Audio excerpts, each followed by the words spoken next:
I welcome you to the Arima Seventh-day Adventist Church. We are situated at number 19 Degan Street, Arima in Trinidad. And today, we are welcoming you to our virtual as well as our live worship service. God bless you as you enjoy this experience here at Arima Seventh-day Adventist Church, a place you can call home.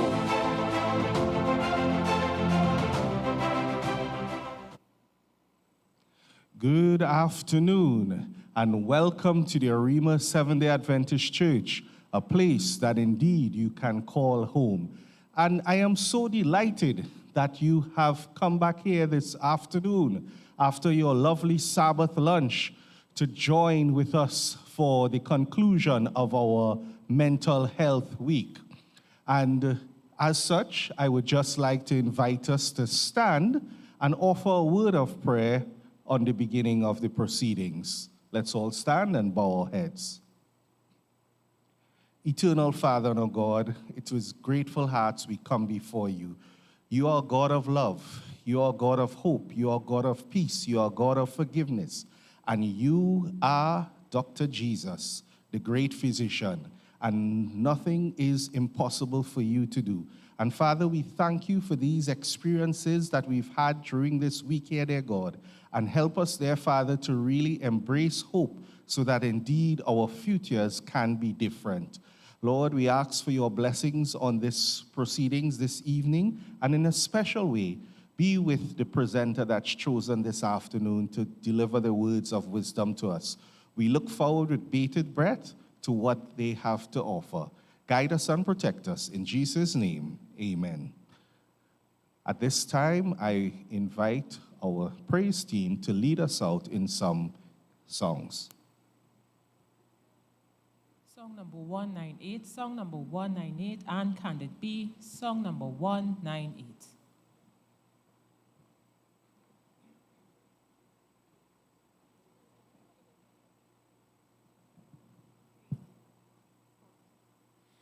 And can it be that I should gain an interest in the Savior's blood?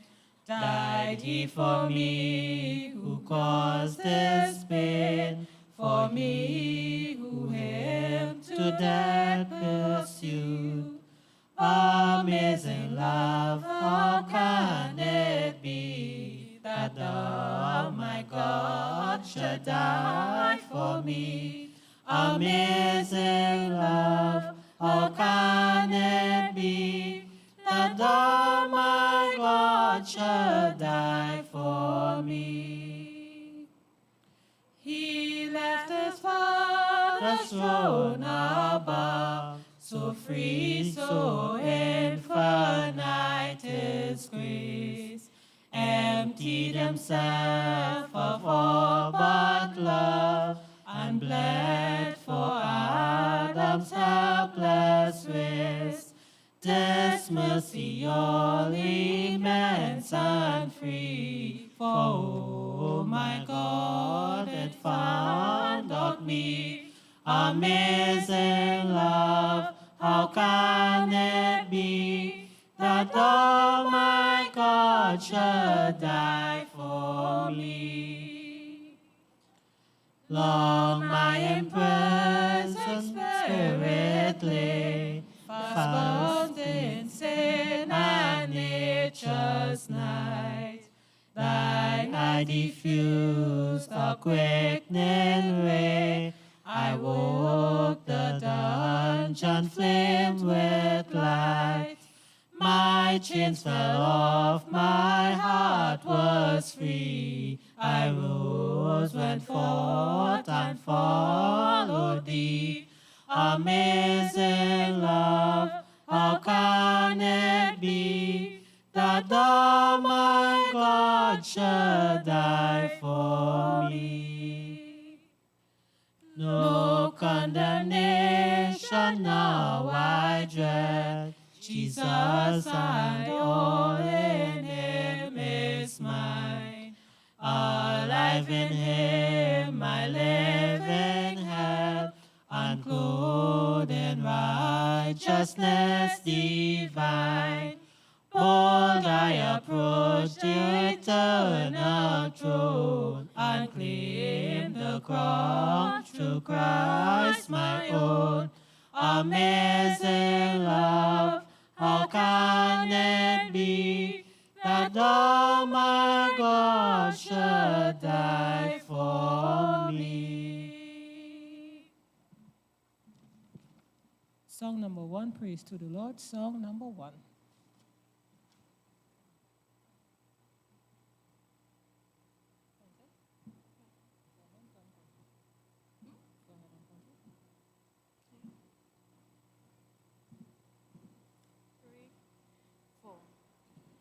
Praise to the Lord, the Almighty, the King of creation.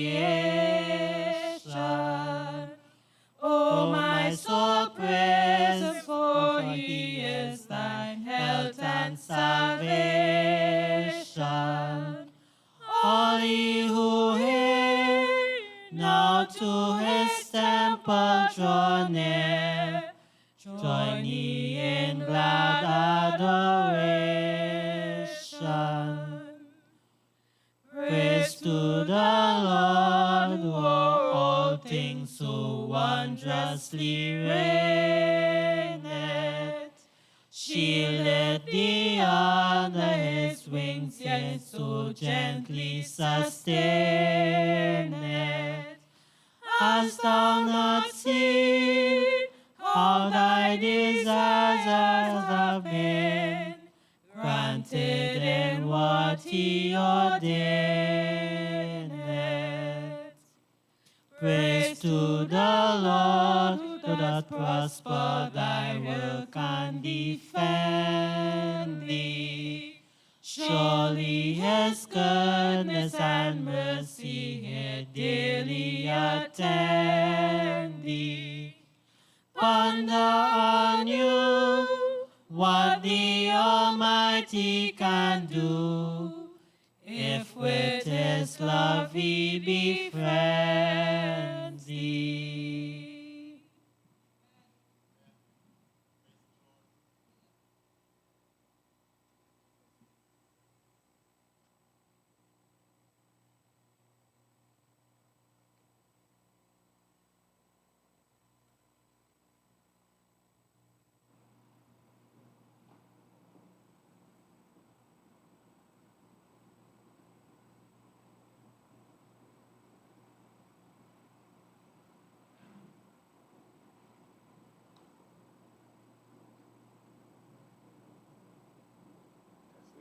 Testing. Testing 1, 2. All right, this one is working. All right, everyone. So we'll be jumping straight into our featured presentation for this afternoon. And I just want to share with you some details about our presenter.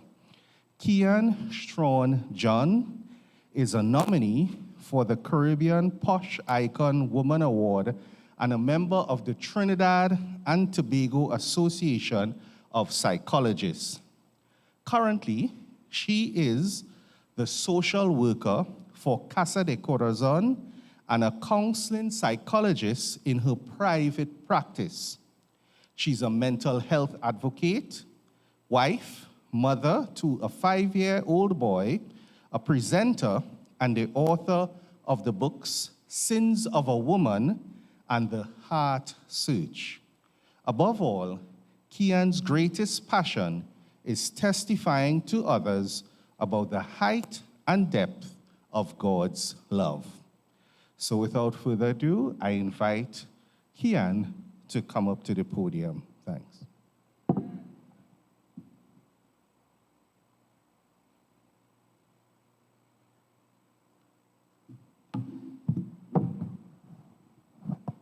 Good afternoon, everyone. All right, that doesn't sound like everyone to me. Good afternoon, everyone. Much better. How about we this afternoon? We're good? All right, nice to hear. So this afternoon, as you can see on the screen, we're going to be talking a little about social media and child mental health. It looks like it's a little all over, maybe because of the formatting that it's converted into. But once you're seeing the words, I think we can go ahead safely. And so we just want to go to the other slide. All right, this is just 3 main objectives I have for today.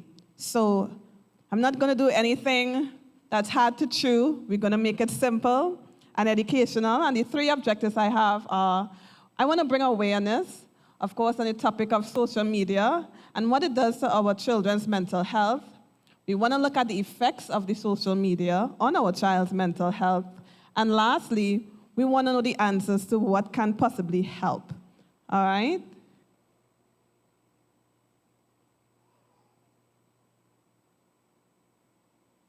Okay, so let me make sure I'm pressed. Okay, good.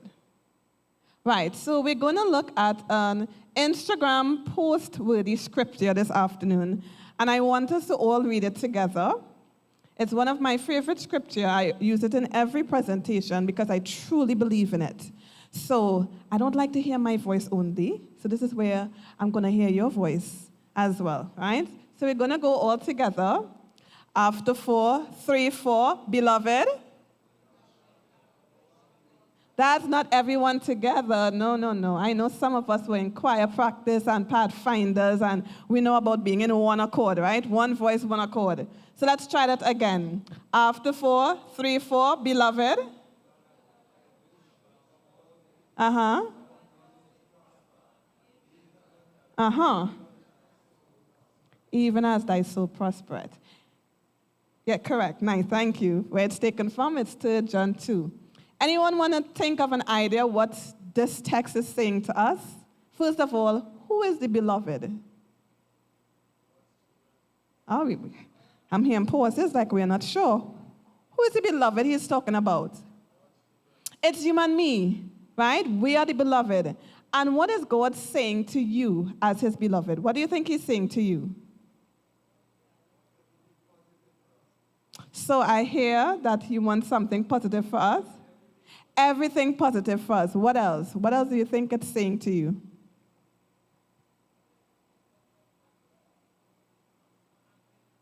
All right, so she's saying it's quite clear what it's saying right there. The 2 things are that he wants us to prosper and be in good health. Now, normally when we see health, we think it's more the physical health, right?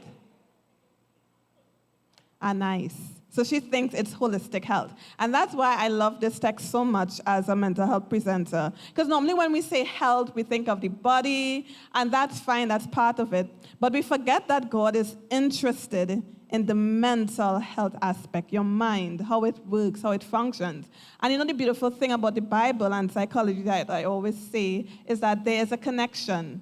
Just as God said that this mind, he wants to make sure that the thoughts you have, it's pure, it's clean, it's good, because he knows that there is a connection between your mind and your body. If the mind is working good, then guess what? What's happening to your body? Body flourishes, nice. But what if the body is not working good? What's happening with the mind? You think so? It will have a struggle. If your body is unhealthy, there'll also be a struggle with your mind. There's a big connection between the two. Yeah, there's a big connection between the two, right? And maybe we could look at that some more. So this is a promise to you that God says in all things, he wants you to prosper, not just in your schoolwork, not just at your job, not just in your family, but he wants you to prosper with good health, right? Even as your soul, your very soul prospers. So we're going to go to, I'm just making sure that I am,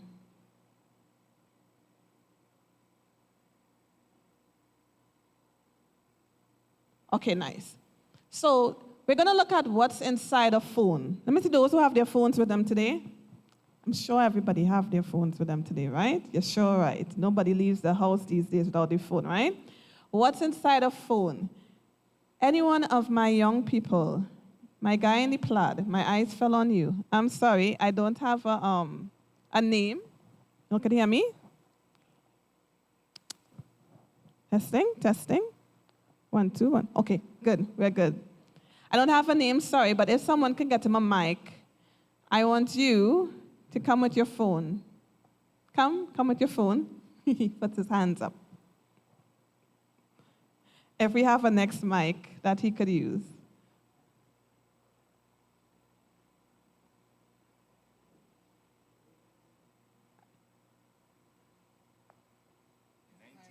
So I'm hoping you're comfortable with this because I'm going to ask you something, right? All right, so what's your name? Hi, so my name is Myron Diaz. Repeat that? Myron Diaz. Myron, all right. Nice to meet you, Myron. Nice to meet you too. So tell me, Myron, open your phone for me. Can you tell me some of the social media apps that you currently have in your phone? All right, so I actually have a folder. I have Snapchat, WhatsApp, TikTok, Instagram, YouTube, Facebook, Pinterest, Netflix, Discord, Right. BuzzFeed, Mm-hmm. Locket. I have 1010. I have Threads. Yeah, that's about it. Wow, amazing. All right, thank you, Myron, very No much for problem. sharing that. I want to get someone else. My young lady, let's hear from you. You can pass the mic to her. If you have your phone, you can come with your phone. So same thing goes. What's your name? Trefosa. Trefosa. I hope I got that correct. Nice. Beautiful name. So Trefosa, tell me what is in your phone in terms of social media apps, that is. My phone. Okay, so we have WhatsApp, we have TikTok, Snapchat, and that's about it. Okay. YouTube as well. YouTube as well, so about 4? Yeah. All right, cool. Trefosa, thanks for sharing. I want, let me get an adult. Let's do a comparative. Let me get an adult. Mylene had in his phone, and compared to had in his phone, and compared to Trefosa, I pronounced it correct? Trefosa, and then the last lady, Erica. What do y'all think? Anyone? What do y'all think about that? When you all hear what is found in the phones of the young people today versus, yes, Gloria, versus someone not as young. You on the mic? You good? They are exposed to more things. That's what we're thinking. All right, go ahead. What do you think?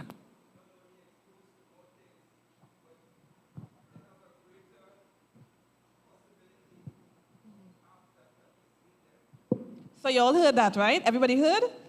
Or do we need a mic? Maybe we need the mic. If someone could be a roving mic for us. That's my old friend from USC speaking there.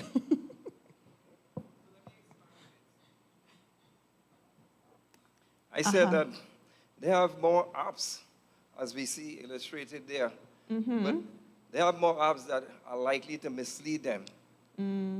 Okay? For example, I have TikTok on some of the phones that I have, but I would never download TikTok. Okay. Because I've studied TikTok extensively, and whilst TikTok is mixing good and evil, the underlying phenomenon about TikTok is that it's designed to undermine Western societies. Okay. So that TikTok in the West is not TikTok in China. In fact, it's called Dongchong or something in China. All right. And so when anyone sends me anything from TikTok, I say, sorry, I'm not a fan of TikTok. Please don't send me any TikToks. Because my understanding of TikTok is biblical. All right. That a fountain cannot send forth bitter and sweet at the same time. All right. And TikTok is crafted to fool a lot of people. So me, I will encourage young people, stay as far as TikTok is, as the highest heaven is from earth. Thank you. All right, thanks for sharing. Somebody say Facebook too. All right. We'll see. Well, I want to ask Brother Brumble this question. How about using TikTok to evangelize via the shorts? As a matter of fact, many of our churches today are going TikTok. I listen to a crowd on almost every Sabbath, and they're promoting TikTok. But I understand the origin of TikTok is dealing with yin and yang. The yin and yang symbol is a circle divided into two. Black and white. Black and white. But in the black, you have white. Aye. And in the white, you have a dot of black. Aye. And the meaning of that symbol, that even though the circle is divided into good and evil, the dot, which is the opposite color in each half, is symbolic of the understanding that even in good, you have evil. And even in evil, you have good. So that kind of mixed message, not for the Christian. That's not a safe thing. So I won't use TikTok, knowing also that it's a tool of the Chinese Communist Party for communism, for spreading of the gospel. I'll stay clear totally of it, because the gospel doesn't mix good and evil. Yeah. All right. Thank you for sharing that, Brother Bumble. And the thing is, even though I'm the one up here, please note, I am learning just as much as you are, right? Because we all have our lived experiences, and I would definitely love to hear yours. As he said, he did his research on TikTok. I didn't get to that level of research, so I learned something new there. Anybody else knew that about TikTok? I see another hand waving there. So that's interesting. So that's definitely something I'm going to look into as well, too, because that's interesting. Go ahead, Miss. Well, I've learned something new. And I was saying to myself recently, because I'm a big TikTok fan, and I was saying to myself recently, but this is quite confusing. One minute they're giving you this information, and then they're giving you that. So it's quite contradicting itself in a lot of ways, and it's giving mixed messages. And I was like, I don't know what to believe on this thing. But with him saying that, it actually clarified in my mind that the messages are contradicting, and it's really not for good. I don't think it's for our best. I really don't think so now, because I've been debating it in my own mind. All right. Thanks for sharing that, too. And thanks for admitting you're a big TikTok fan. And listen, we are going to do some confessions here today. Today is not meant to pinpoint who is better than who, or who is at this level and who. We're all at different stages with our social media level. And yes, while we are talking about child's mental health, adults, feel free to also express yourselves, because you're still a child in the eyes of God, aren't you? So I also want to hear from my adult. It's fine, like she did. I love that you were able to speak that. I'm sure there's someone else in this audience that could read and say, yeah, boy, he's a big TikTok fan too, you know. Right? So thank you so much for sharing that. I saw somebody already wave their hand right in front and say, yeah, me too. So let's relate today, so that's good. Go ahead. Good day, everyone. One of the problems that I have with social media is how it steals your time. Social media does take a lot of your time away. And sometimes what that does is that it have you up late in the night. You know, any free time that you have is gone with social media. Social media requires time, but God also requires time. The study of the Word of God requires time. And so it challenges the study of the Word. It challenges your prayer time. And that's one of the problems that I have with social media. All right. Thanks for sharing that. Beautiful, beautiful. So now that we are able to relate about what I have on the screen that represents, by the way, if we weren't sure, what can be found in someone's phone. We had our Facebook. Well, we know it's no longer called Twitter. I think it's now called X. We have Instagram. We have the linking. And the average person has at least one or two of these things in their phone. We're going to find out now what you do with it.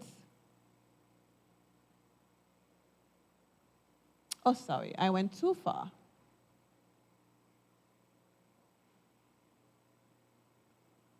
Nice. So this is basically just a little doodle scribble of youths and what they use social media for. So this is the time now that I would like to hear from different persons. What do you use social media for? What do you use your social media for?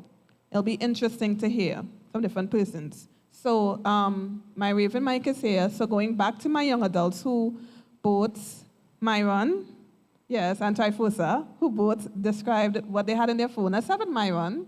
Or do you want her to go first? You go first? All right. So he listed like a lot. I wasn't counting, but it was like a lot. And he had it in his folder. What do you use your social medias for, Myron? All right, so I don't, although I have like about 12 or 15 I don't actually use all of them. So it's just Okay. about limited to like 4. You know, like you download one, it's a new app, you want to see what it's about, but you don't actually use it afterwards. But mostly talk with friends, see what your friends doing.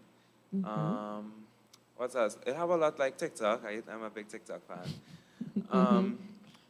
Although you do a lot of recreational stuff on it, it has a lot of stuff like regarding school and a lot of information that you wouldn't necessarily be privy to, Right. that you might see other people sharing with you. So like you get a lot of those stuff there as well. So it kind of informs you about what is happening in your school life as What's well. happening in school, you get like, so for instance, you get a lot of like these colleges and stuff, these college students, they have these different websites that they might use to help them, like, okay, like proof this or create Right. flashcards to help study. And I have CSEC next year, so I was really glad to see that. So now I'm actually using some of the websites to prepare for exams.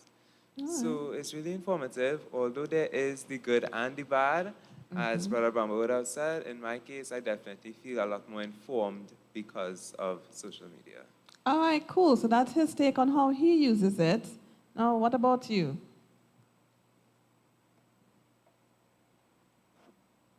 So for me, I mainly just use it to talk to my friends and my classmates. And, well, yeah, scroll through TikTok in my leisure time.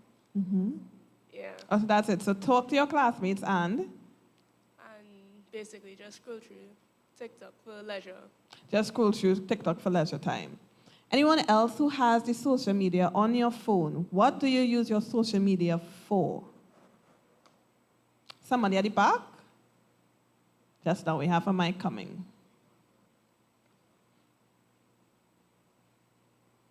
Don't be shy. Come on, my friend in the back, I'm seeing you. What do you use your social media for? I'm hearing a voice coming from the back. And then people pointing at each other.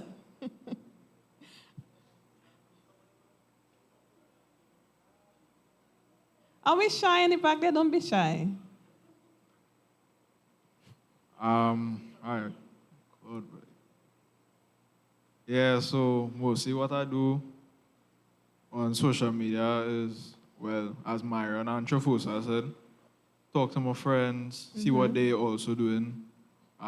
Well, post pictures, you know, make calls. That is really it. Watch videos, them kind of thing. And I was also a TikTok fan too. You're a TikTok fan too. Okay, so we have a lot of TikTok fans today. All right, cool.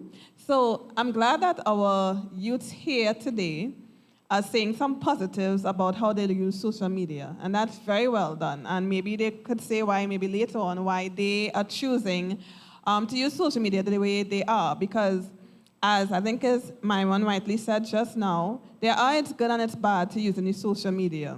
It's really based upon the user itself. Social media itself, it's just going to remain here as is. How it's used now is the difference, and we're going to see how that affects the person according to how it's used, right? But I want to show you a video about how the average teen uses social media. I love seeing videos because I like to have other formats for you to see what is happening in the real world. Okay, so it's a short video, and we're going to analyze the video after.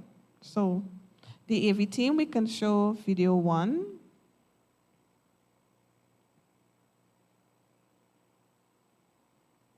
We can look at the first video.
All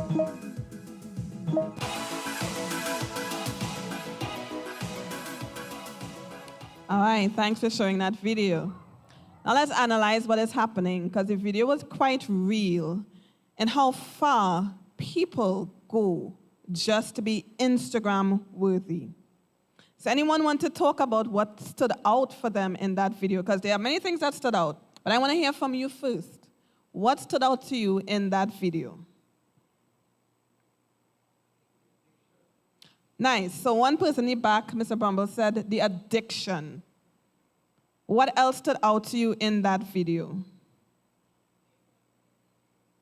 Oh, yeah, my mic person is coming. So we had addiction on this side, or somebody else on this side. Mm-hmm. Right. Although, again, so from us, I saw like the main theme going through it, like you've seen a lot of it, is like you're seeing how other people live their lives. Again, Instagram with their lives, and you're watching your life and you're like, no way. Why I need to be like them. I need to get organized like them. I need to be healthy like them. And, you know, when you live your life like that, you'll just never be happy with yourself, you know, and that could be a major theme towards mental health as you presented on today. So, And thanks. So let's go with what he said. So they are looking at other person's lives, and you're like, okay, this person did that. I want to do that too. Do you see the level of influence that the social media have? That you can be sitting at home on a normal day, and because you saw somebody put on a helmet and took a picture behind now, no sweat was on him, by the way. He looks quite cool and normal, and you're saying, wow, he did this amount of exercise, and you look down on yourself and you say, okay, I need to get going too. But if you notice what so many people did, if they couldn't keep up with the lifestyle that they saw, they tried to go bigger than what they saw. You'll notice that? So it turned from being envious at what you are seeing portrayed as the life that you probably are missing out on to what can I do to even be better than that? Yeah? Yeah, you'll notice that is what's happening. And I always say that the thing with envy, like I wrote in my devotional, the thing with envy, I would say, is that the social media platforms are the foundation for envy. I'll repeat that again.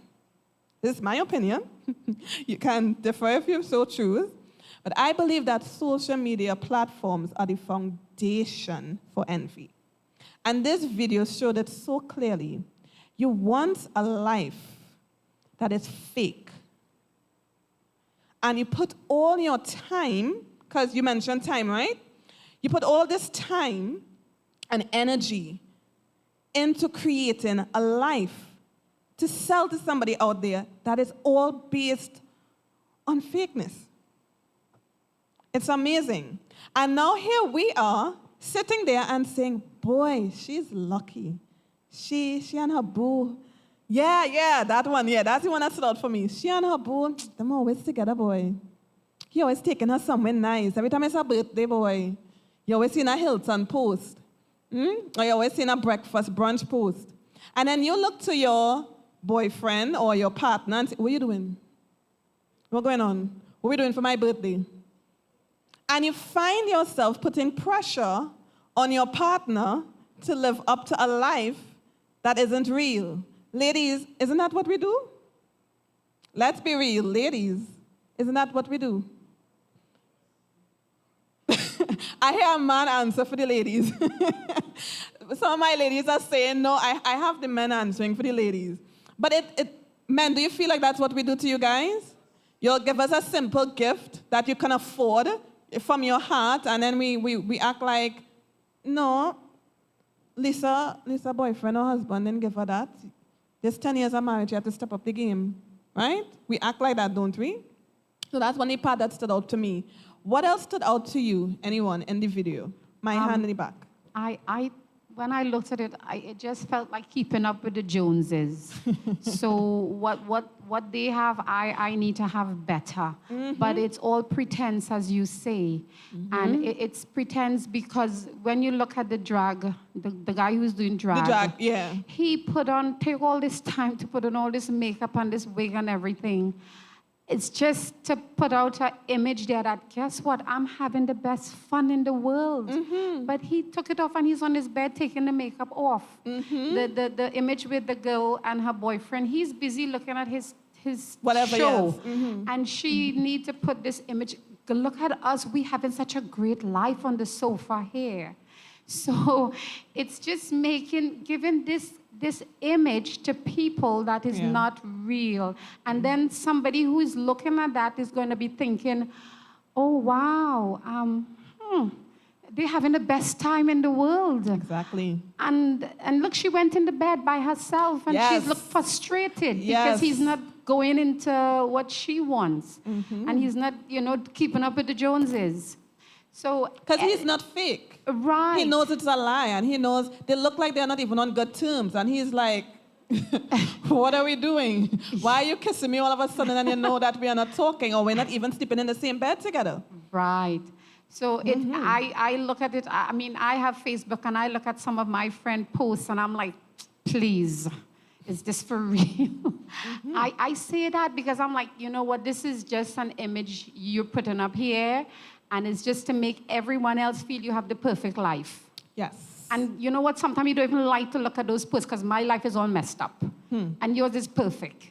So you just don't even like it sometimes. Yeah, that's my view. Thank you. Yes, I think for some, it's a means of attention seeking and also affirmation. Yes. Because in the young lady there, she was looking depressed. But then when she heard her phone starting ping, ping, ping, yes, she jumped up and she saw, well, hey, I'm getting likes, I'm getting hits, and she decided, and the face, her countenance lit up and everything. And this happens to a lot of young people as well. They get sucked into that cycle. Yes, very good eyes. Thank you for sharing that. It's like she was living in the moment just for the likes. Go ahead. Yeah. What I took note of is the make-believe. And I see the father of lies, Satan himself, at his best in this era.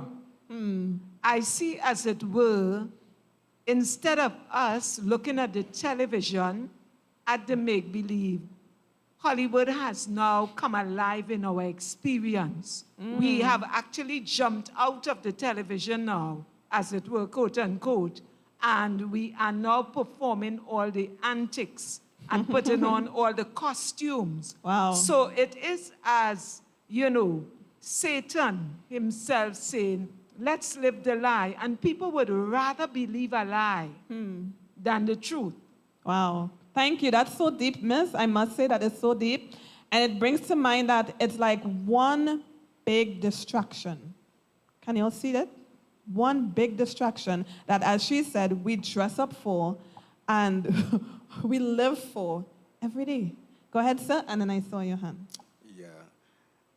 Good evening, everyone. So I think one of the things that we see here is that people are always looking for value from somewhere. And it's very easy to find your value when others are constantly giving you affirmation. So then it becomes like a drug. Yep. So you Addiction. seek ways to be able to get that type of affirmation so that you could prove to yourself that you have value. Yes.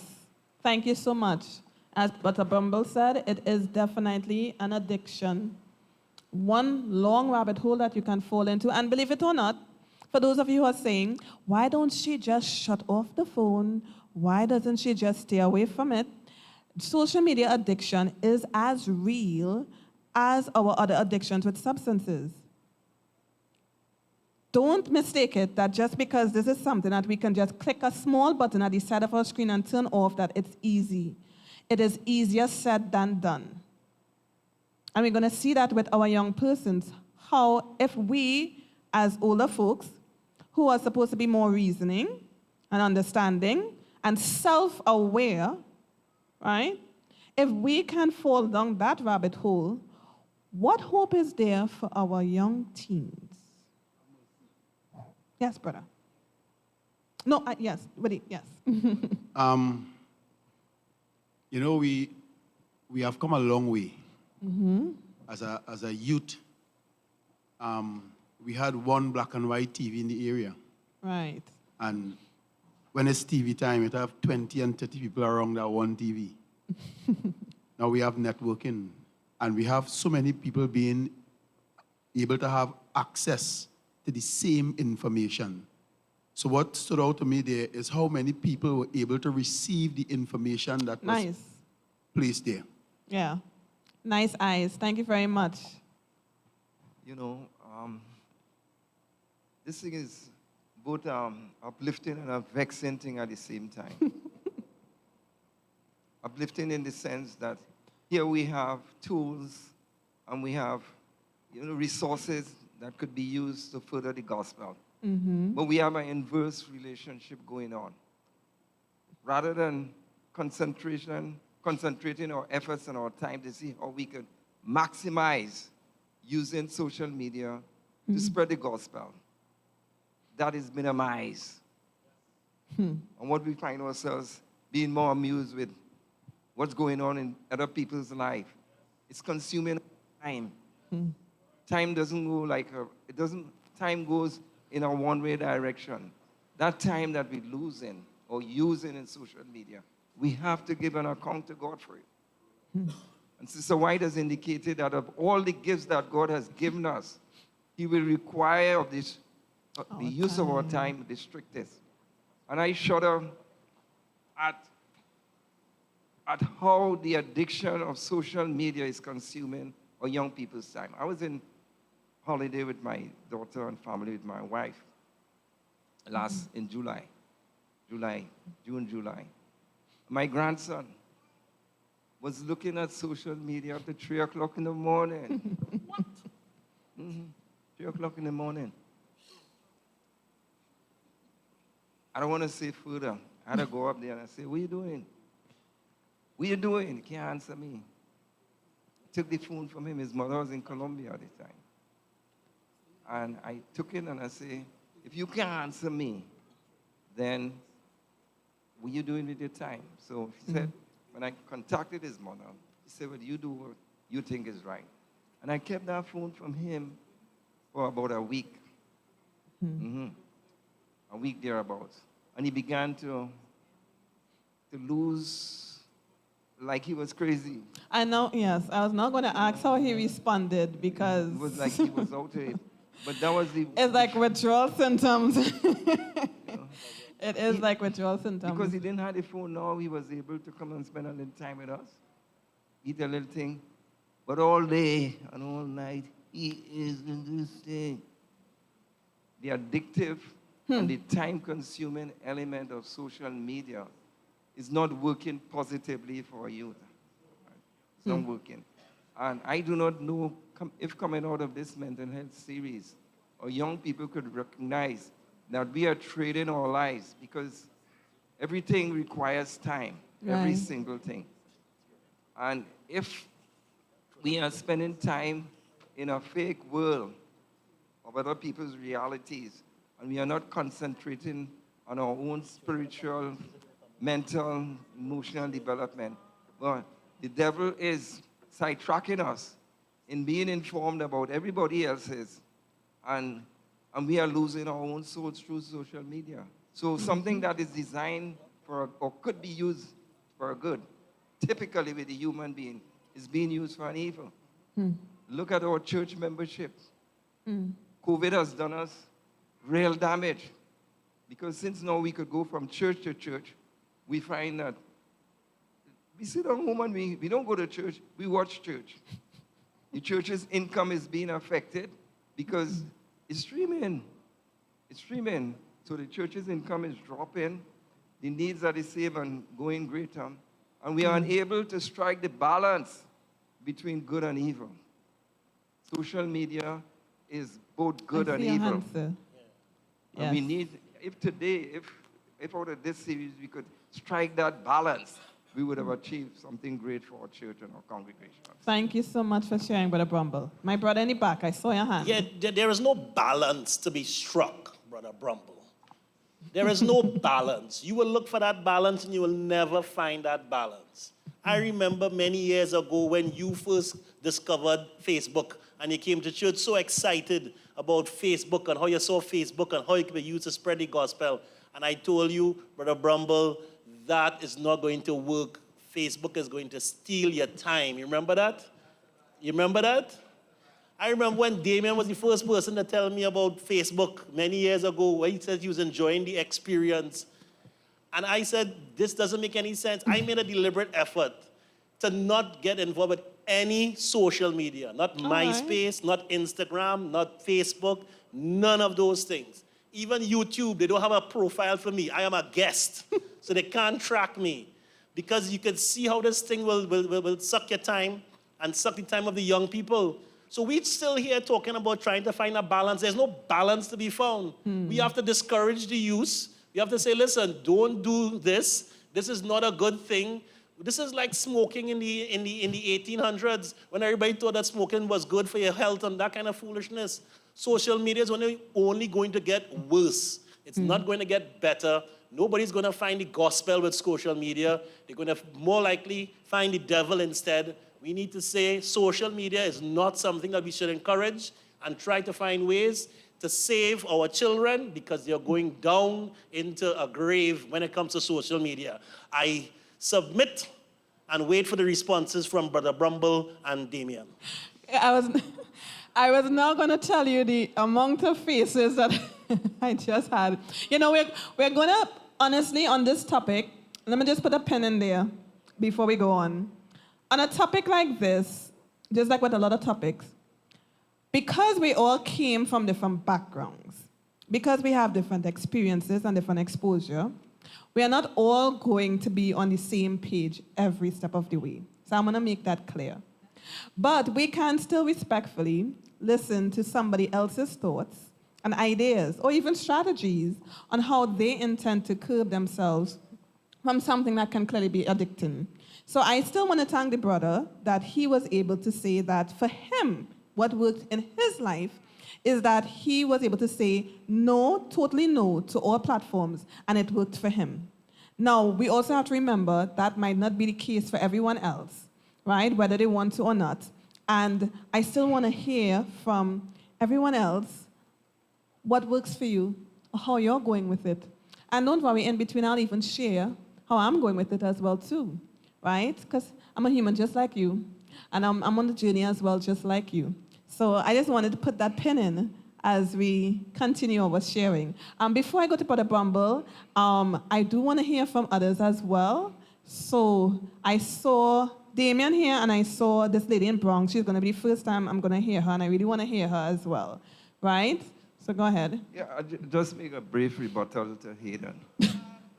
Yeah, just quite brief, please, because we don't want to stray from the topic. Remember, it's for the youths, right? So we want to behave ourselves as well in front of the youths as well, right? Please. Well, Facebook is not my primary medium, period. Okay. It has never been. Okay. I've grown up with the computer age from the 70s. I've punch cards, mainframe, when computers were big like this room. I've seen the generations of computers come and go. Right. So I'm no novice in this thing. Spent over 30-something, 40-something years. And I know their intent. So I'm no newcomer, right? Okay. Having said that,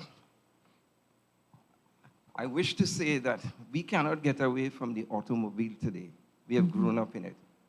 Look at what happens to the world when internet goes down. For example, with hurricane, like it mashed up Florida today or yesterday, and people can't communicate. Internet has become like electricity today. We can't get away from it. There is no going back to a better era. We're moving forward.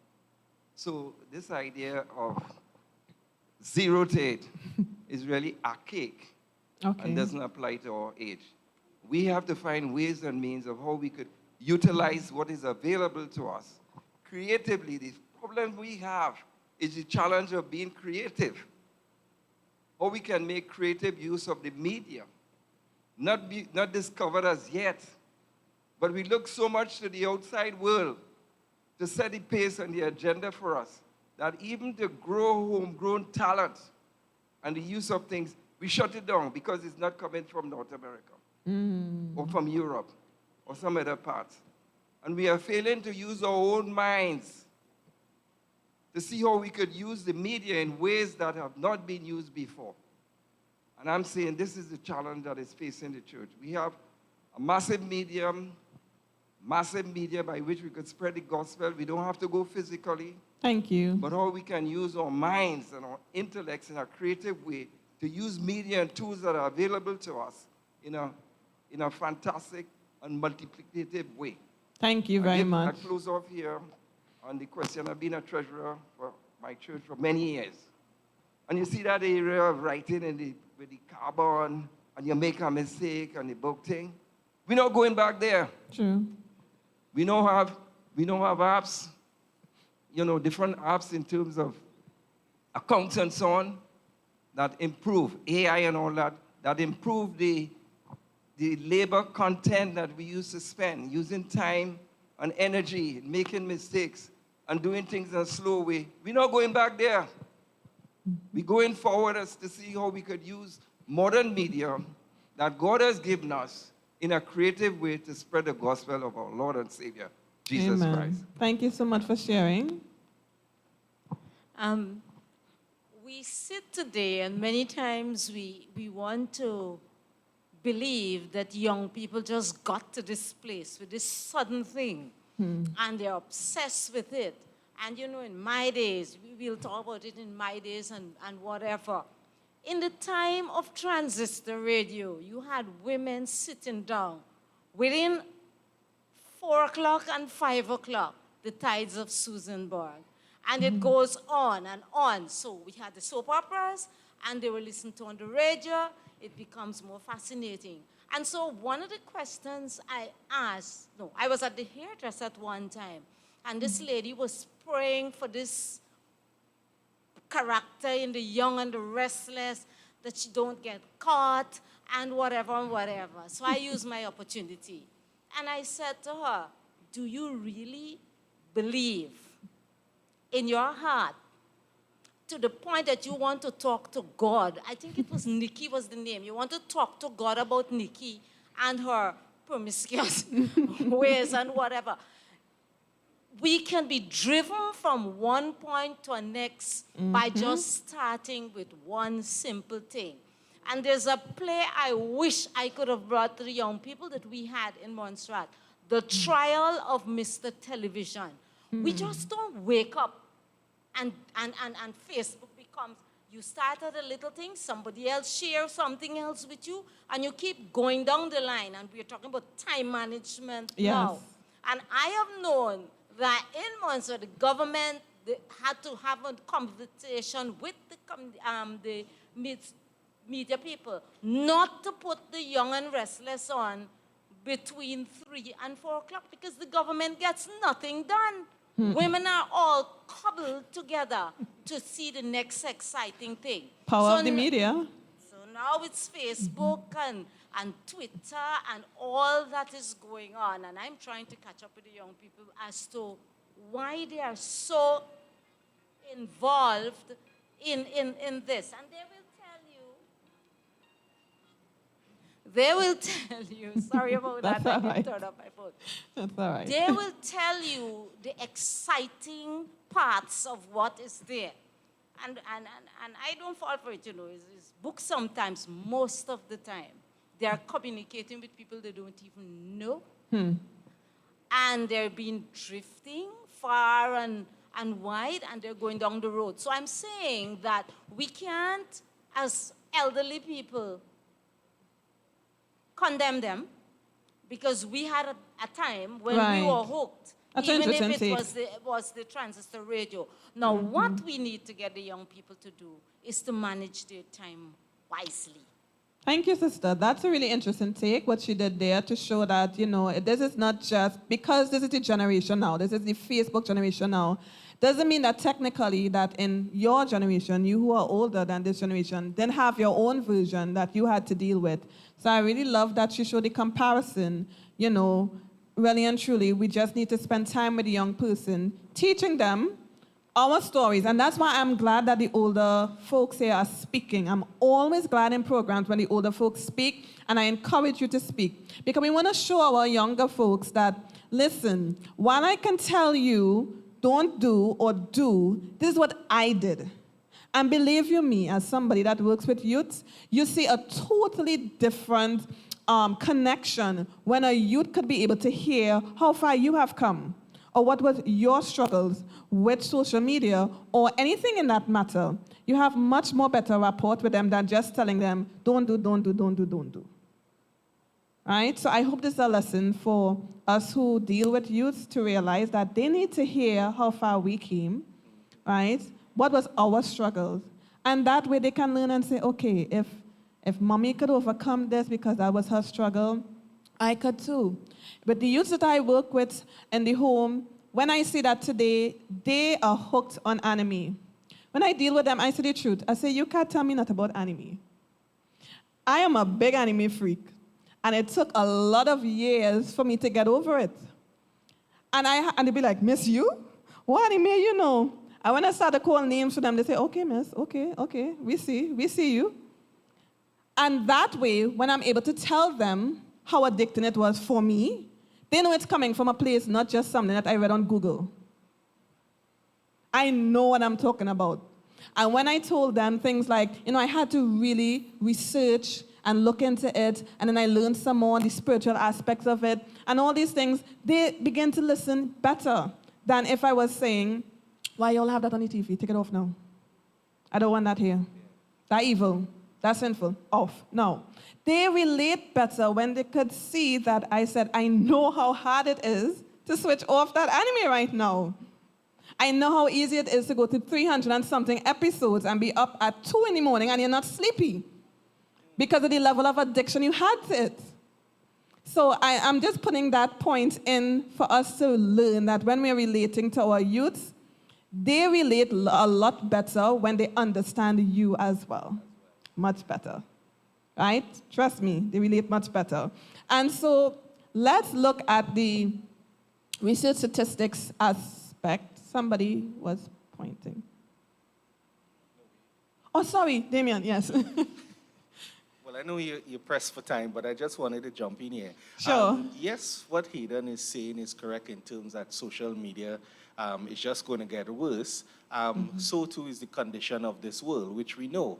And the thing is, unless we are going to live like the Amish and cut ourselves off from society totally, there's no way to escape it. It's really about containment and time management. Because, all right, I'll give my experience. I remember when Facebook came out. All right, I was excited about Facebook and everything. But after a while, Facebook lost its thrill, its appeal and everything for me. I'm hardly on social media. Actually, right now, what I use social media is for work purposes, where I can monitor my competitors to see what sort of ads they are bringing out to advertise their products and to see what they are selling and everything like that. And also, I also take note. For example, the Mormon Church, Jesus Christ of Latter-day Saints, every time I log on, I see an image. We are your friends from the Latter-day Saints. Do you want to know Jesus? Do you want to get baptized? And they have a nice picture of Jesus in like the Jordan River baptized, or somebody else getting baptized. And I say, look at this. They are doing that. Why can't we adopt a similar approach to use the gospel to target persons? And one of the persons that I look at online that I think is using shorts and social media to spread the gospel effectively is Pastor John Bradshaw from It Is Written. Okay. Because, he'd have his 30-minute segments. He also started producing 2 minutes. Then he has 1-minute devotionals. And when you listen to them, it's like a real shot in the arm for someone, let's say, who is not a Christian or so. It can give you a boost in the morning. And the fact of the matter is, that's why TikTok is so popular, because the attention spans have gotten shorter. And it's short with it as well, too, with right? With it as well, exactly.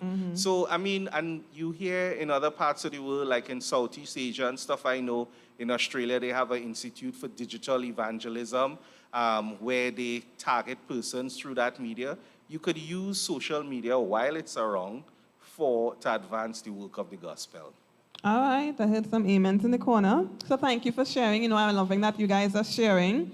And so just to go on, looking at the research statistic now. I know some of you all saw it already, but I'm still going to ask it.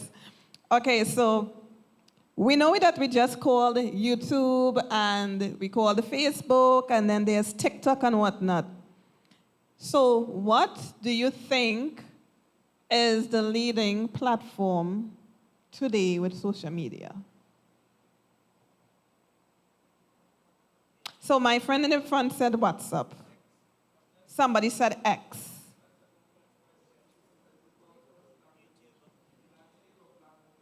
Mm-hmm. Mm-hmm.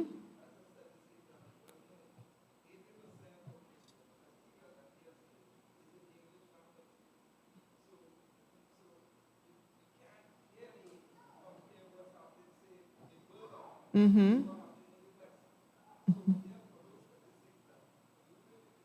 Mm-hmm.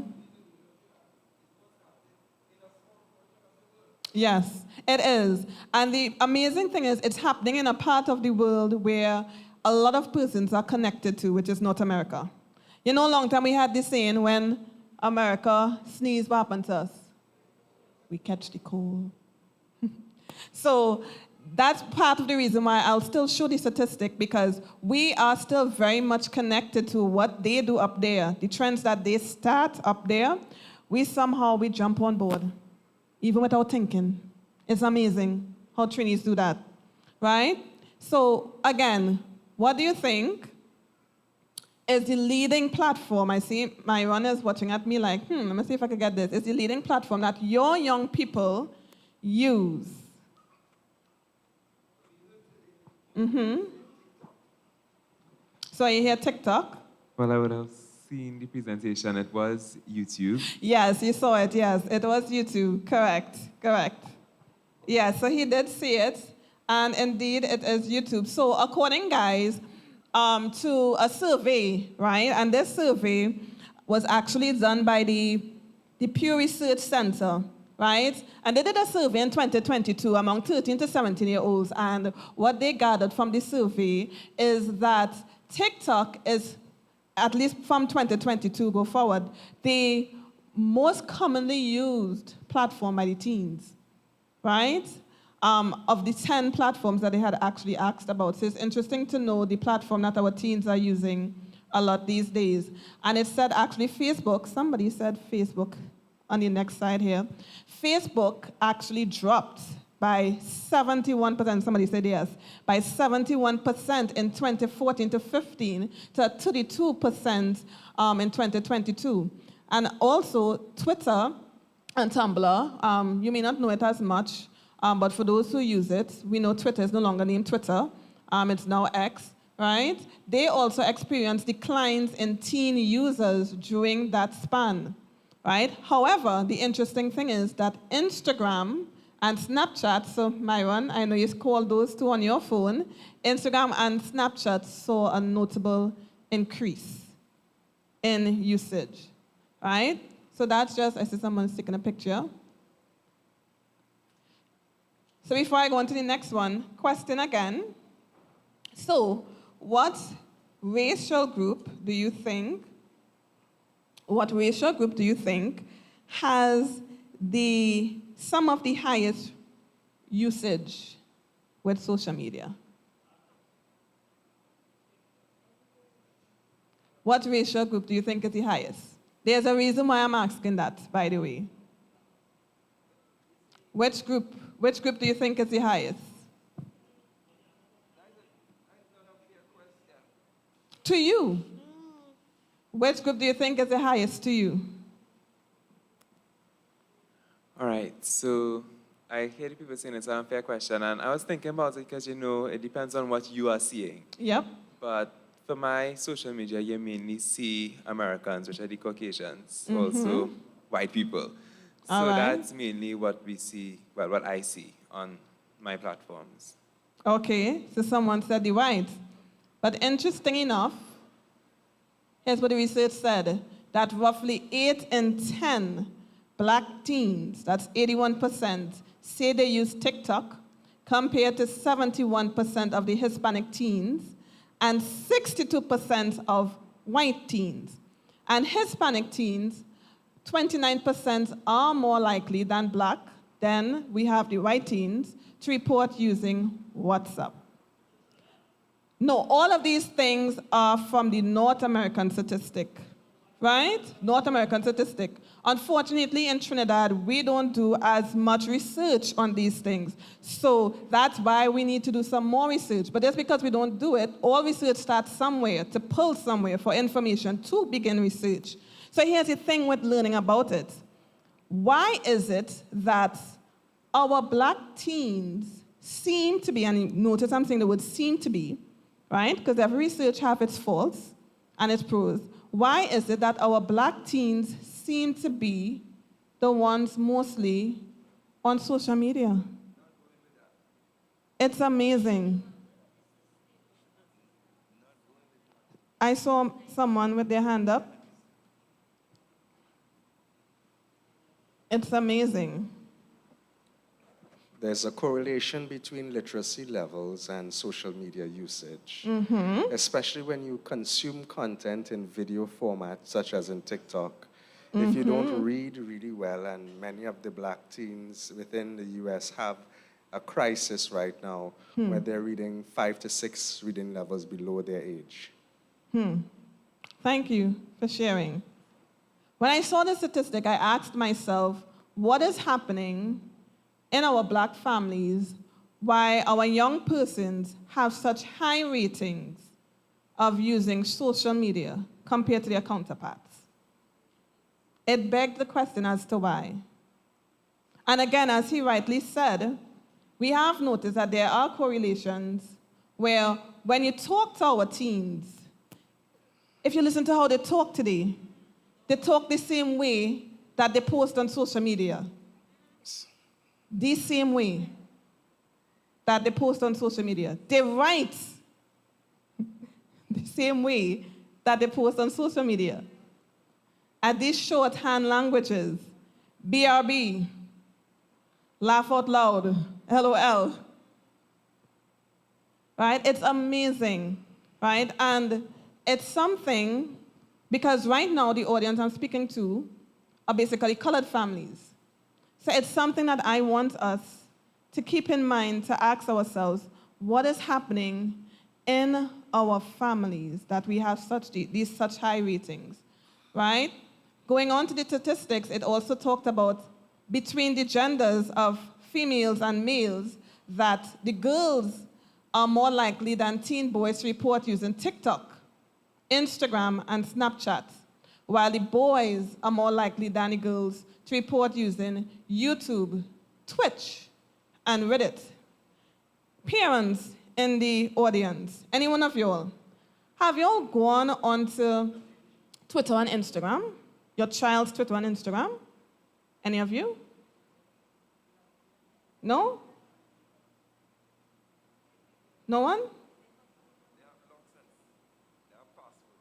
I implore you to take a scroll onto Instagram and TikTok, and you'll see the type of content that our teens are posting. Take a scroll. It's amazing, the type of content that they're exposed to as well. You know, one of the best ways to understand what our teens are facing is to actually educate ourselves on what they are facing. It's one of the best ways. Educate yourself on what they are facing, what they are doing, what they are posting. Some of the schools that I've been to, here the youth didn't say they use it for that, so thank God. But some of the schools that I've been to, they use the platforms to talk about their sex life. Getting real. They use the platforms to show how best looking their bodies are on the Instagram. Some of them are unlocked, so you might not be able to see, because some of them put it on private. But ask your child to unlock it for you. Find out what's going on in there. Sometimes we see things are happening to somebody else's child, and we say, nah, that's not my child. That won't happen to my child. until it happens to our child. Until we're the one that somebody have to say, did you look at that Instagram post the other day or that Facebook post the other day? You know, a lot of persons, when they are going through their emotional, teens that is, when they are going through their different emotional issues with each other, they use the WhatsApp to rant. You want to notice that? I learned a lot from WhatsApp statuses. I learned who had a really bad day, really bad week. I learned who wants to cuss out who. A lot of shades happen as well too on the WhatsApp post. On his status, yes, yeah, on his status. That's why I'm showing you these statistics. You might say, what's she coming with? There's not falling in my garden. Next. It may not fall in your garden today. But are you making sure it don't fall in your garden tomorrow? Or what do you do if it's already falling in your garden and you just don't know about it? Do you want to know about it? Because believe you me, some of the things that you would see when you unfold may very well shock you that that's your child that doing those kind of posts, right? So keep up with asking the questions and looking out for what may be trending, to be able to ask your child, what are you trending on? Find out some more information from your child. And don't just wait for your child to say X, Y, and Z. Take a scroll yourself. Look at it yourself. It will give you some more ideas on the questions to ask. Right? To give you a lot more ideas on the questions to ask. So as we're out of that phase of what we can see in terms of awareness, that was the awareness phase, being aware of what is happening with your teen. We want to look at the effects of what is happening with your teen. And I know that it might be a little small for you here. So I'm going to just say out some of the things I have here with the social media, what it's used for. So some of y'all mentioned it early. Some persons said communication, like Myron and Typhosa, they talked about communicating with their friends, right? We have that they also do social connections with their friends. Some persons, I notice when my teens, when they go to the different camps, by the time they come back from the camp, a social media handle has been exchanged. Yeah? That's what happened, right? And they get to talk over the social media, whether it's Instagram or the WhatsApp. They use it to talk to each other on it. Fairly okay.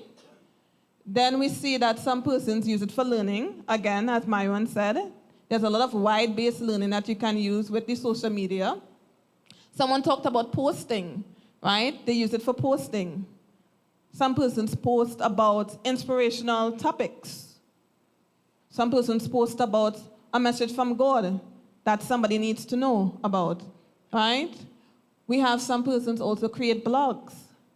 They create blogs on certain topics that they want to share with the world. Social media affords this opportunity for it to happen, to share that blog. We have some persons also use videos as well. They create their own videos to share content that they believe should be shared, what they believe could be positive content that someone else can learn from, right? Anybody here, let's be real, has ever used the social media for one of these things? If not most of them? So I see Gloria hand. Some hands in the back. What did you use yours for? Yes, my lady in the back.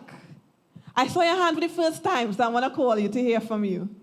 So if we have the microphone that we can share.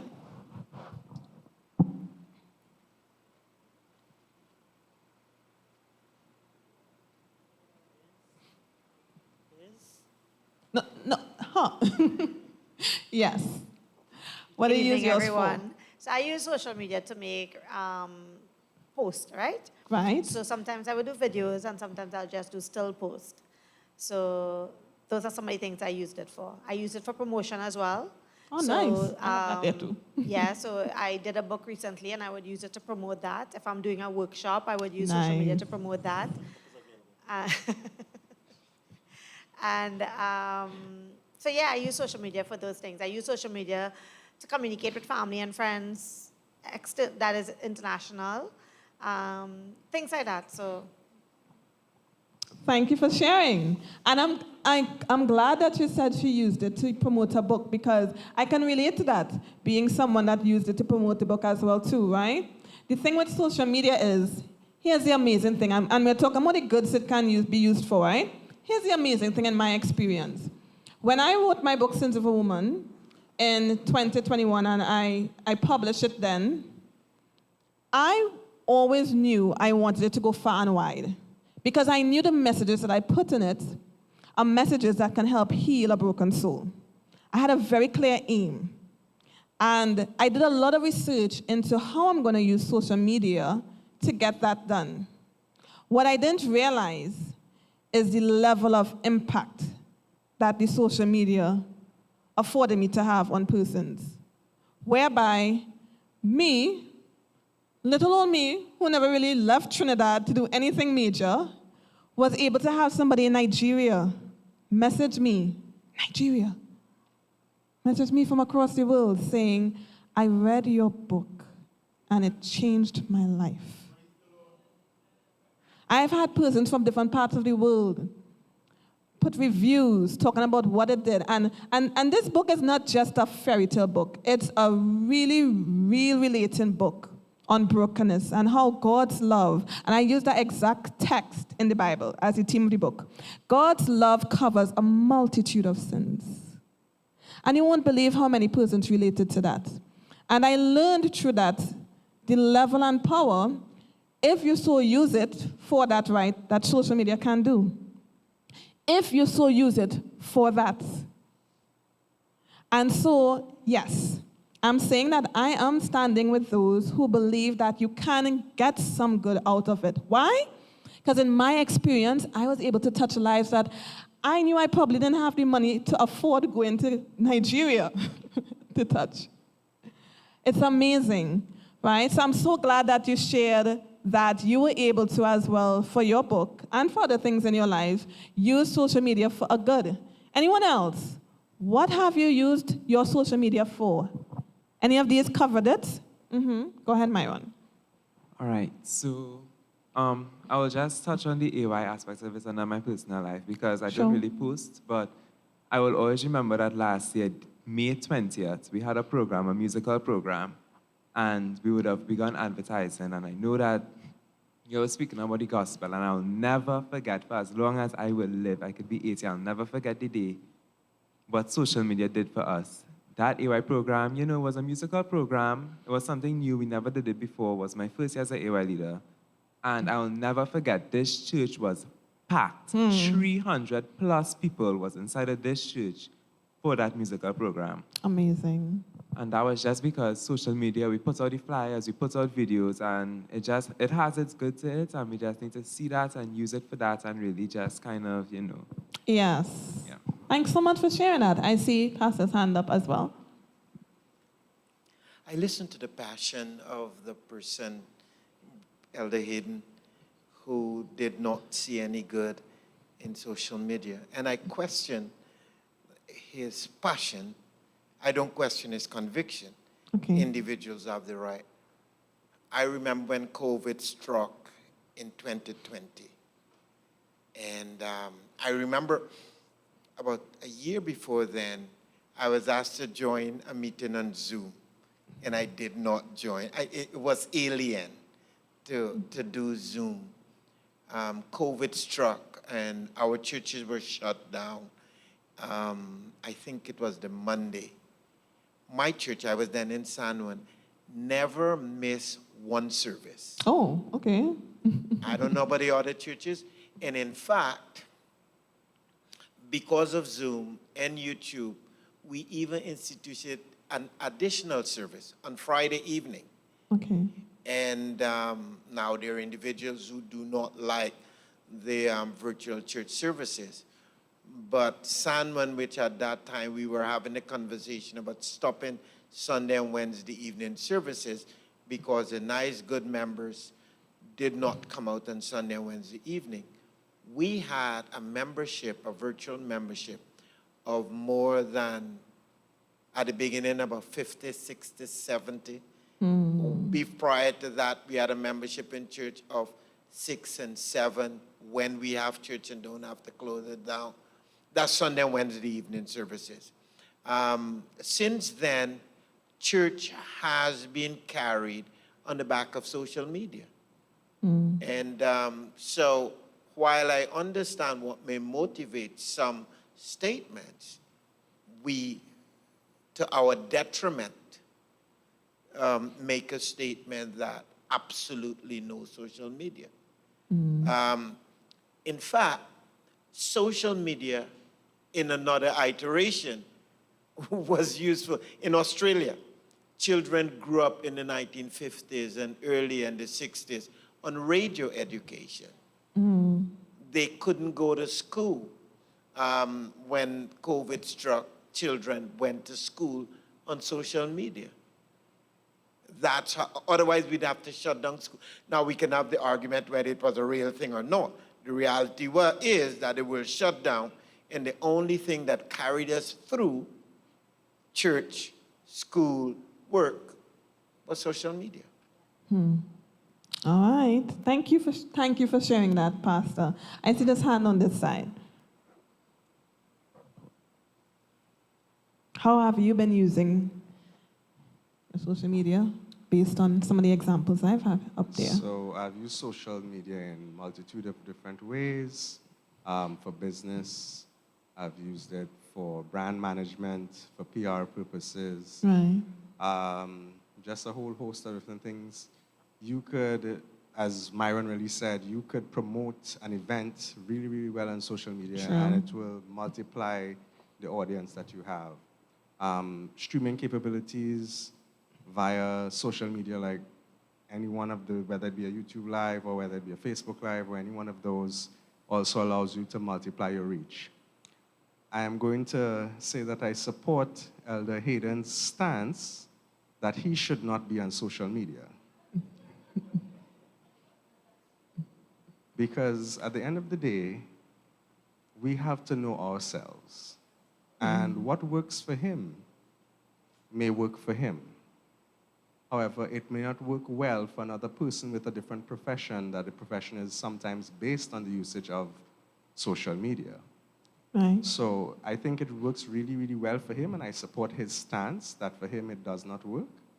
But I think that we each have to recognize that we have to decide, spirit-led, of course, what is best for each and every one of us. Yeah, I like that. I like how he phrased that. We each have to decide, spirit-led. I'm going to emphasize the spirit-led as well. What is best for each one of us? Because I can relate to that as well too, even going back to how I used it for my book. Now, I gave you the nice side of it, the positive side of how it contributed to reaching souls, right? But I saw also the flip side that I could have gotten sucked into. So here's the flip side I saw. One of the things that I learned in research when you're an author is that if persons don't see your book, they won't know you wrote something. They won't know it existed. So you have to invest time and energy in ensuring that it's well marketed so that they can see it. And one of the things I read to do that helps, or that helped someone else who was successful, because I love to read success stories on what works, is that you had to post almost like 2 to 3 times a day. And you had to ensure that you had content ready and available. And if you're a content maker, as they call it today, you know that in itself is a job. It is a job because you always have to have this calendar, and you have to make sure that you're always posting on time, because apparently there's a science behind the time, when you should post, what you should post, how to reach your audience. It's a whole research level. And at first, I went into it because I'm like, yeah, I want to do this to keep up with it. And then I had to ask myself, all right, how much of it am I willing to do to keep up with it? What does that mean for me? So I love when you stated that you have to know yourself. And I decided, I said, yeah, what, Lord? You know my heart. You know that's how far I want this to go. But this is not me. I'm a wife. I'm a mother. I work full time. I don't have the luxury of every minute of the day be checking in, as I would call it, on an Instagram or on Facebook to make sure, okay, it's 12 o'clock, I should put a post now. All right, it's 9 p.m., I should put a post now. All right, it's 8 a.m., another post. It is tiring. And thank God, I was able to say, no, that's not for me. Whatever will be, will be. God will take care of the rest. But if I don't put a stop on me, then I will find myself sinking into the trap of what social media can do. And it was an innocent trap. I'm doing something to reach souls, aren't I? That's what I told myself. It's God's work in some form, a different form, but it's God's work, isn't it? But I still had to be real with myself and realize that even Jesus rested. And even Jesus rested. So I had to find that same balance of rest as he did. So that's my story with the media, for the do's and don'ts and the pros and cons for me, what worked for me. Right? So I'll just take Brother Bumble and then we would go on to the next slide. One of my concerns with social media is that we are excluding a significant population of our church and our world. And that is the age group of people who have not grown up in internet, computer technology. Right. Just today, I was talking with a sister, and I just used a term, and she was isolated. So whereas our church is shifting to a dual base of internet technology-based stuff, as well as the physical, our older population is being excluded. And that's a cause for concern because, on the one hand, our older people are the ones who continue to sustain the church by way of contributions of tithes and offering. And we need to do something to close that gap, to bring them on stream. Because when we look at our church here on a weekly basis in terms of Sabbath, the church is kind of empty until about 11 o'clock. We don't have our members. And therefore, we need to do some psychological research to determine if social media is working well for us and to what degree. Because whilst we can go after social media and the benefits it has, we cannot underestimate and discount the importance of physical space. People meeting in physical space, right? Even though there are disadvantages as well as advantages. But let's not say and think that social media is the be-all and the end-all. True. We now have a new medium, a new space to operate in. I see Pastor's face. It's like, right? no. Thank you so much for sharing that. And you see, you're closing down on me. I'm making a point, right? Sure. Now we have a new medium, and we have to educate the whole population how to benefit from it. And not just you and I who may be privileged to have grown up in the technology. We need to have equity in this church. Otherwise, we're going to be losing a significant portion of our church. Because we put in an emphasis on virtual space and minimizing the importance of physical space. I see Pastor Shea almost. I'm going to have a back and forth now. I'm not going to respond. Okay. I mean, I won't respond if he responds.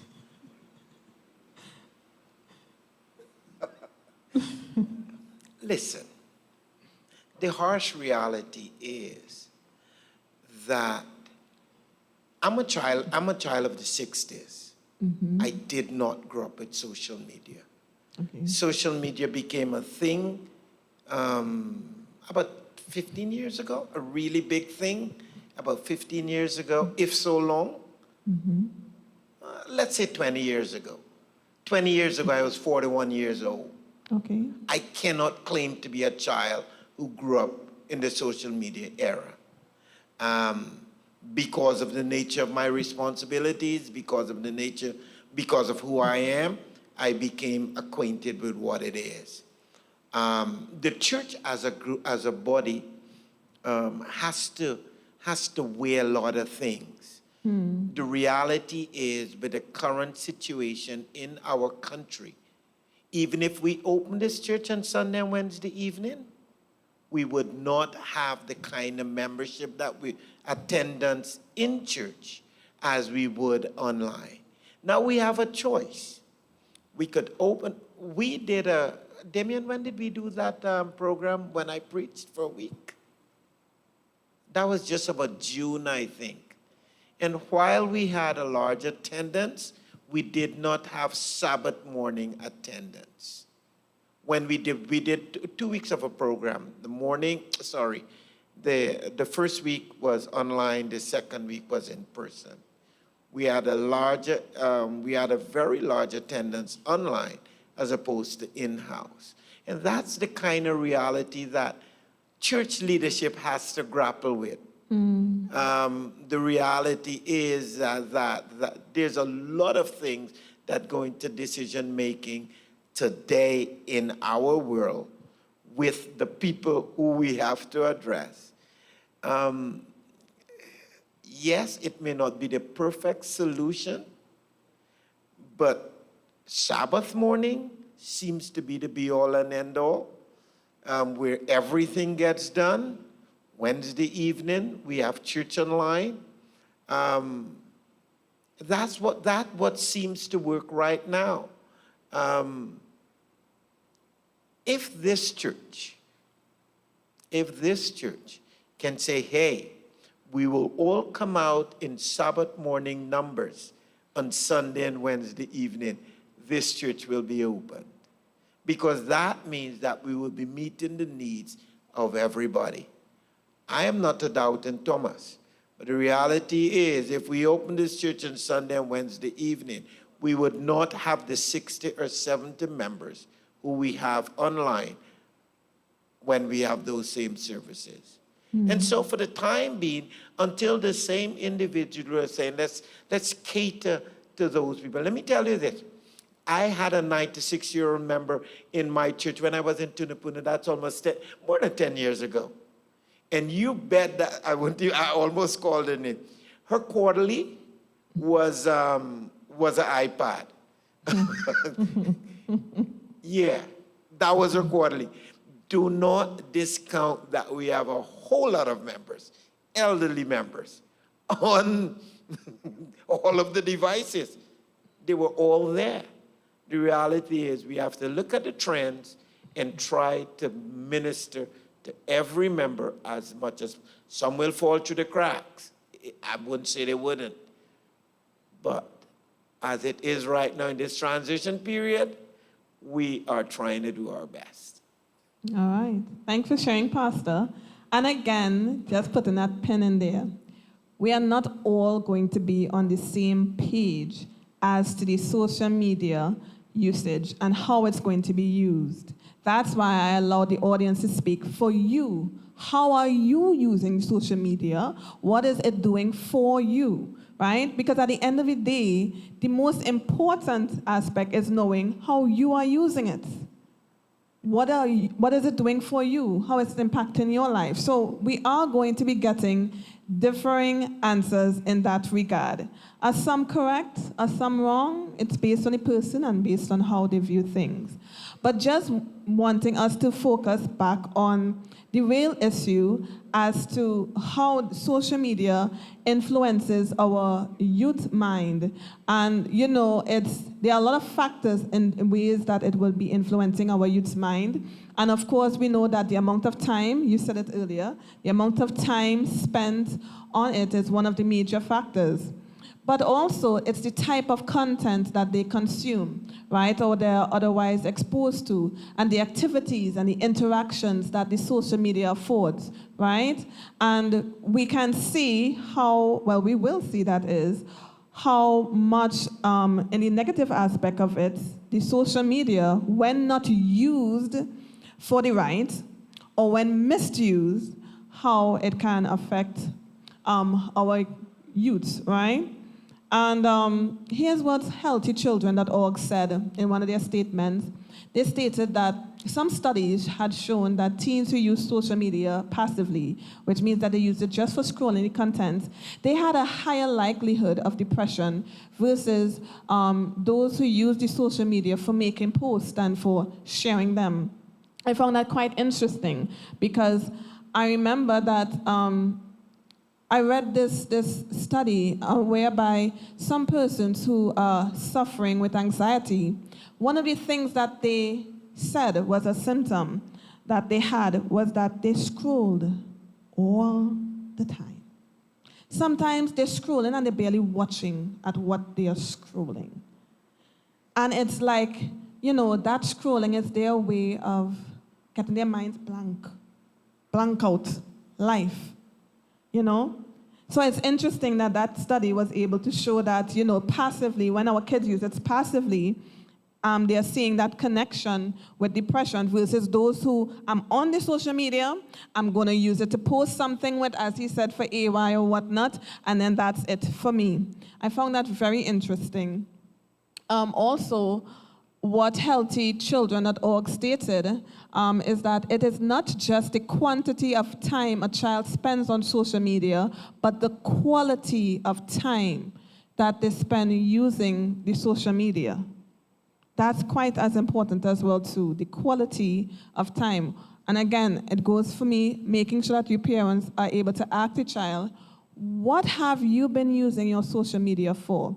Because here's what a lot of kids, they use it for, and here's the negative effects of it. So we know that some weeks ago, my team and I would have come here for the bullying paneling. I don't know if any of these persons in the audience was there at that time. But one of my co-partners, Leo, he was able to nicely explain to you guys what cyberbullying is. And that's a real big downfall that we are currently faced with social media. For some teens, for some of your children, social media is a real torture ground. It's a hell ground whereby things that aren't said in real life, online, persons are able to influence your children because they understand the power of social media, how to manipulate your child. And they use social media to basically attack your teen. So sometimes you may wonder why your teen, after spending 3 hours online, when it's time for you guys to sit down and eat, they don't want to talk to you. They're upset. They're zoned out. And for you, you don't understand what is happening because you're not seeing on the other side of this phone that they have next to you while you're eating. The teens like to eat and scroll, right? They're watching at a friend, calling them, "You looked fat today. Why you wore that? You look ugly." And they're there, sitting there, eating with you, and you're watching them like, and I showed a video, even that time, I showed a video where the father of the teen said, "You're lucky you're born in this era. All you have to do is switch it off." Just like, no, in this block. And again, it's not as easier. It's easier, said than done. Right? Quite easier said than done.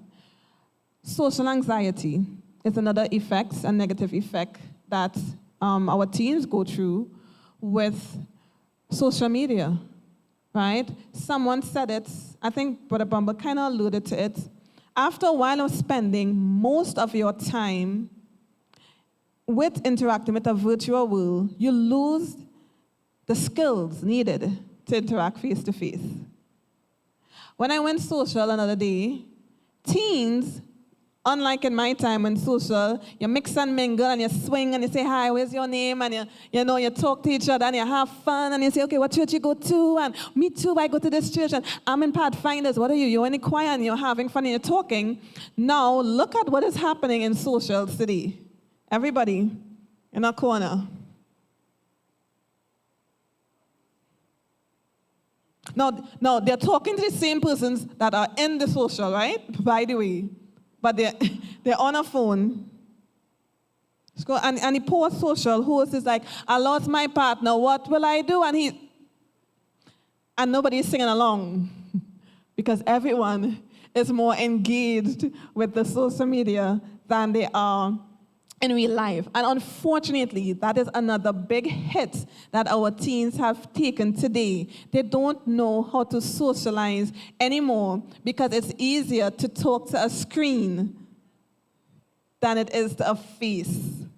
All right? We see depression is happening, and I always tell parents, don't believe that depression is this big fancy word that only happens to adults. It's not. I've had 11-year-olds that were diagnosed with clinical depression. 11. Already diagnosed with it. And social media, again, has that power when used negatively to make your child depressed. Because why? I'm 13, and my friend have a boyfriend already. And every time I look online, she always sending pictures. She and he by the beach, or they're doing something. And my mom, who wants to follow Ellen G. White, won't allow me to have a boyfriend. Or she won't allow me to dress the way my friends dress.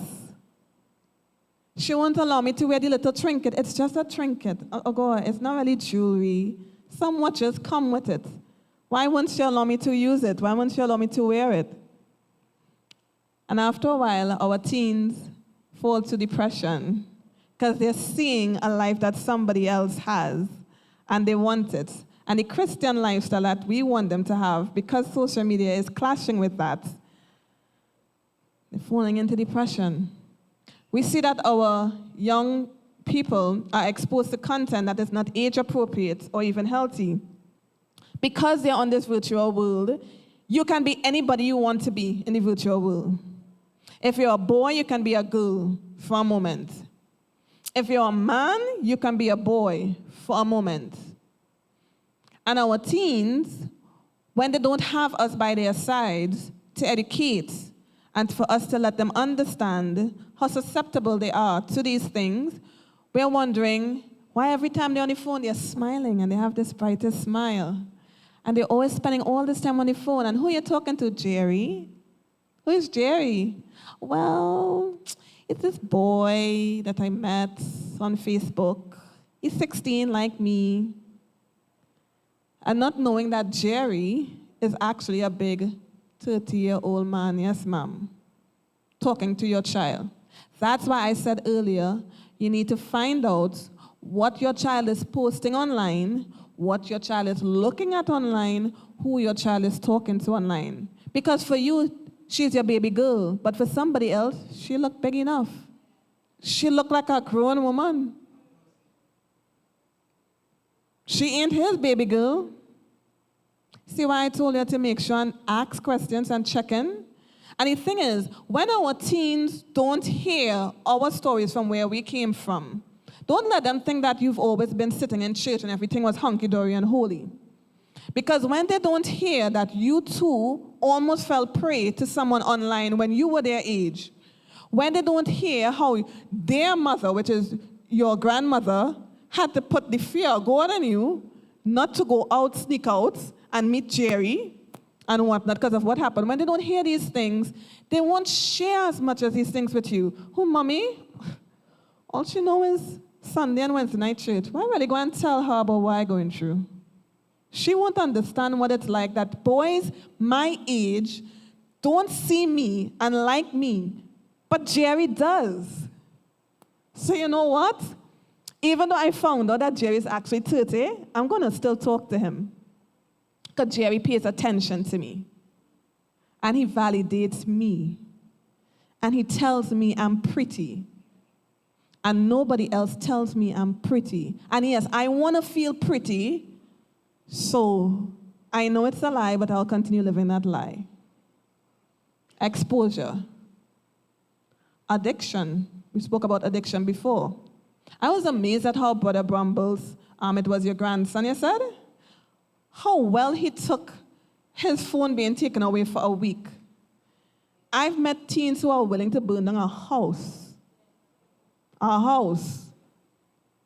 as they say, kill, to get back the phone. Because the addiction's so high that they act like the drug addicts, pacing back and forth. What's going on here? If she don't give me my phone, I'm going to mash up this place. You know, I've met teens who act like if their phone is their livelihood attached to them. It's amazing how they can switch on you. That's the level of addiction they have. And when you ask them, so you think you're addicted? In their eyes, they are not. They don't know. Right? Some things to watch out for. Moving along, self-image issues. Again, the Kim Kardashians. When we see how Kylie Jenner posts, how her waist is how much small inches compared to her hips, right? Our poor teens look at it and say, oh, gosh, why I have to do, boy, to get like that? And we see that your teen who was a healthy eater, all of a sudden, in some cases, she's eating a lot, and then she goes to the bathroom right after, and you're like, okay, maybe she has a good bowel movement system. Or in other cases, she went from your usual food, our Creole food, right, your peas, your meat, your whatever, on the plate, your salad, whatever, to only one thing, just a carrot. And you're thinking, well, maybe she read the health messages, so she's definitely really, really taken on that reading that we do every Friday evening from the health messages, because she's really taken it on. And you're not realizing that if you pay closer attention, her social media content is influencing and driving her to be this person that is fake online. Right? That is fake online. And I'm just going to do my last video, final video, with that, of somebody's real life story, of a teen's real life story, which is video 2. As we round up into a close of the social media. 21-year-old Sophie Sophie Chev clearly remembers the moment she joined social media. It was the day of her 10th birthday party. I was someone that grew up pretty heavily bullied and someone that struggled to fit in socially. So when my peers told me that there was this app that they were downloading to stay connected to each other, to expand their social life, I thought that if I downloaded it, it would help me fit in too. She downloaded Instagram and followed a few other students. But Sophie says when she turned to the Explore page, she saw content from accounts she didn't follow. And when she started clicking on posts about models and weight loss, she says it took a turn. It went from swap out a candy bar for a carrot to this is how to hide your food, how to avoid eating completely.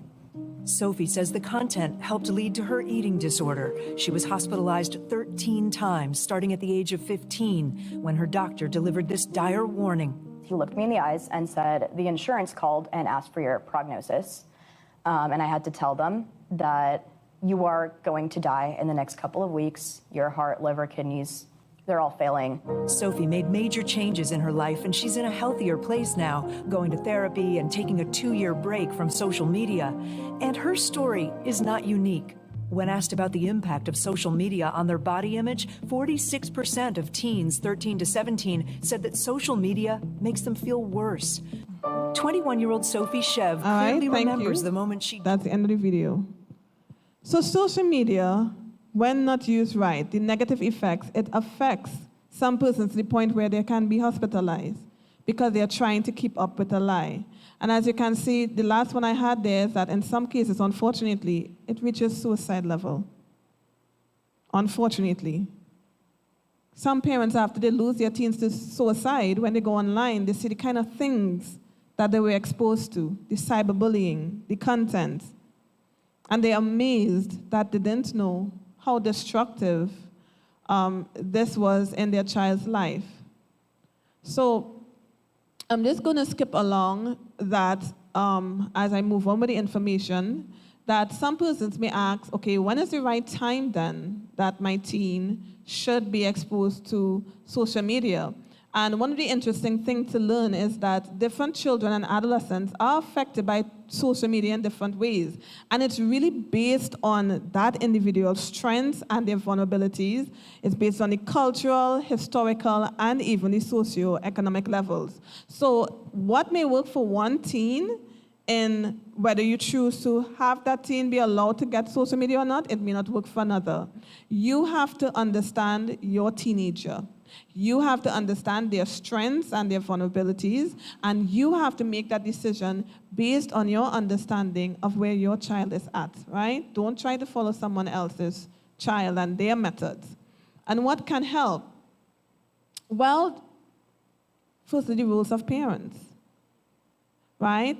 A recent study had shown that 2/3 of adolescents who were doing well with their technology use and mental health, this group was called the family engaged teens. And the thing with this group is that they reported good communication with their parents about technology use. And their parents also, surprise, had low levels of their own social media use. So they were also able to model from their parents how they use the social media use as well. But similarly, the 1/3 of that same group, they had a higher rating of negative health outcomes, example, depression and loneliness. And they called this group the at-risk teens. And what it was saying is that this group reported higher rates of social media use by their parents, as well as less frequent communication with their parents about their social media use, right? That's why I was encouraging earlier, speak with your teens, ask them what they are doing and how they are using it. So how to encourage healthy social media habits for your family on a whole? Well, create a family media plan. Establish the rules about social media. Make sure that you are also following those rules as well, and that you yourself are role modeling healthy behavior, right? Have ongoing conversations with your child and their media use, right? Include asking them what are the media platforms that they are using, what they like about it, have they seen anything concerning? Keep that conversation going so that your child is accustomed to speaking with you about things so that you're always in the loop, right? Be a positive role model, right? So again, going back to the study, if you as a parent use social media, you have to be that positive role model. You know, we parents, because we use social media for different things, whether it's business, whether it's personal, we also find ourselves being susceptible to when we are having family time, our family time is always spent with this in our hand. So we're watching a movie and we have this. While we're watching a movie with the kids, and we call it, we're still spending family time. We're having dinner with the kids and it still have the phone there. And it just hear any ping, ping.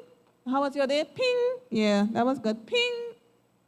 Right? So if we want our children to model healthy behavioral usage with the social media, we are their first model into how we use it, how we balance it, right? Be cautious. So at the age of 13, right, it says that most social media platforms, they have 13 as the minimum age, right? Again, you need to decide based on your child and based on the discretion of your child, how you are willing or allowing them to use social media. It will differ for different persons, right? And of course, making sure you do that groundwork. Because if it's not pastor, it's somebody else who said it. The truth is, social media is here to stay. Just like the internet is here to stay. I have a 5-year-old who, as part of his school, he has Google Classroom. And every day, I have to check his inbox for the videos that the school would send in the form of homework. Every day, I have to check it. This is a new world that we're exposed to in the education system, right? So it's here to stay. The question we have to ask ourselves are, how are we going to regulate that usage? How are we going to manage the time management with the child? What are we going to invest in the child in terms of their mental health? Are we going to allow social media to rear the child, or are you going to rear the child? Because social media, because it's always there, we can't blame everything on social media. I'm sorry to burst your bubble. We have to fortify our children about the world that they're going to be exposed to. We have to tell them the truth about the predators that are out there. We have to help them build a character so that when somebody on social media try to cyberbully them, they could quote Bible scriptures saying that they know who they are and they know how God created them. And you're telling lies. And yes, that way they can switch it off. That way it's easier to switch off. Why? Because after family worship time and after one-on-one mommy and daughter time or one-on-one daddy and son time, even when they find themselves being tempted to be exposed to these things, they have that fortitude that you instilled in them just an hour ago to depend on, to lean on. And it makes the greatest difference, research says, of telling about a child who has communication, good communication with a parent versus a child who doesn't. And still, if you're not sure, here's a good part of social media. There are parental controls that you can use, that you can set up for your child, right? TikTok has it, Instagram has it, and other major social platforms have it as well. All right, so this is the end of our program today on social media. Again, we will all have our differing opinions. I'm not here to tell you what you should do. I'm here to share with you the awareness that it's out there. I'm here to show you the parts of choices that you can choose to use and follow. And I'll pray for you that just like me as a young mom, you would use God as your guide in every aspect of raising your child. Not just social media, but every aspect. Character building, spiritual building, healthy building. So be blessed.